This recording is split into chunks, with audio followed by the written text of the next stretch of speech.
Yo, what's up guys, the Goblin, and today we're going to have for you guys a nice little gameplay here. I think it's like 123 to 4 on the map Meltdown using the Vector, and your regular gameplay. I was actually watching this, and I think I died a few off the nuclear. This gameplay I got literally like a few months back.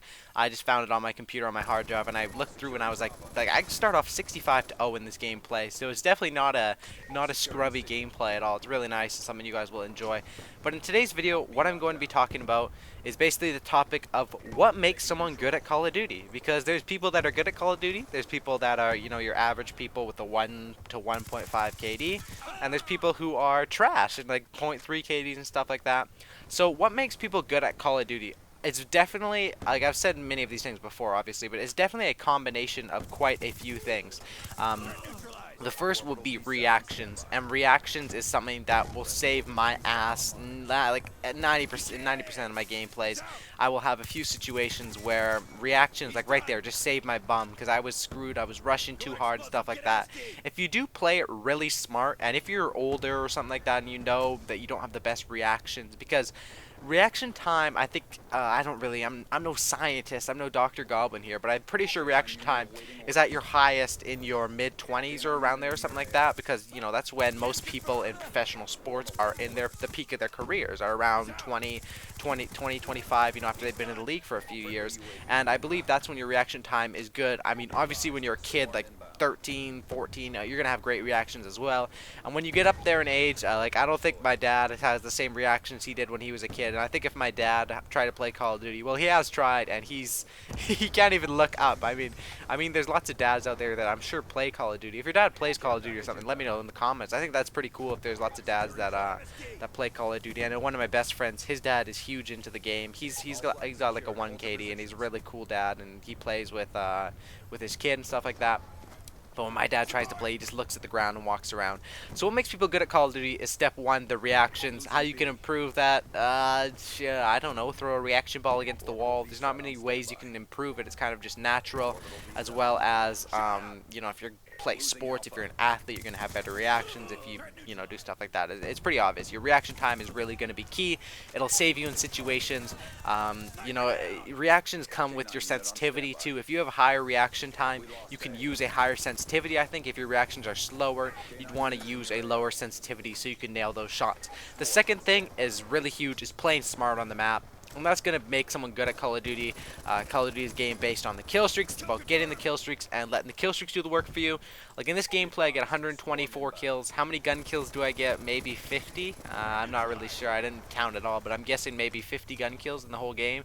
And then like 30% of your kills, if you get like 100 plus gameplay, I'd say 30% of your kills are with your gun. And then the other 70 or maybe even up to 80% of the kills would be with the kill streaks, because you can see the kills just popping up on my screen. Swarm kill right there. I'm gonna get some dog kills, swarms. The kill streaks do a lot of work in Black Ops 2. When if you're going for a nuclear, it's all gun. That's why lots of people prefer to watch nuclears over high-scoring gameplays. But it's a mixture of both.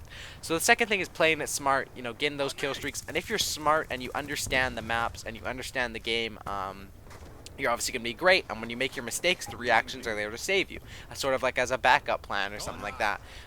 But how you can get better at the game and understand it and play smart is basically how I did it. In MW2, I wasn't the best player when I started playing Call of Duty. I was like a 1.7 KD player when I started in MW2, which isn't bad at all. I mean, 1.7 KD was pretty good.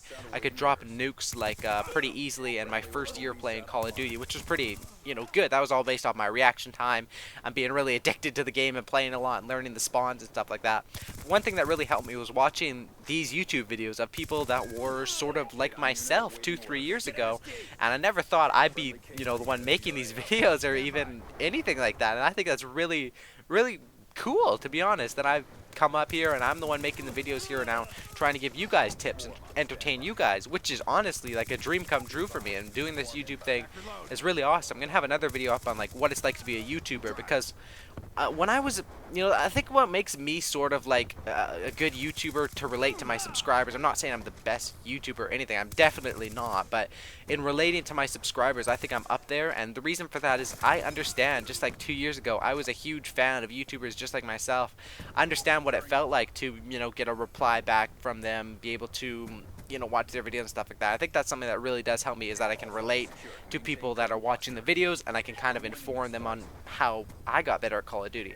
So that's the next thing, is playing it smart. And then the third is just, practice, practice, practice. Allen Iverson, are we talking about practice?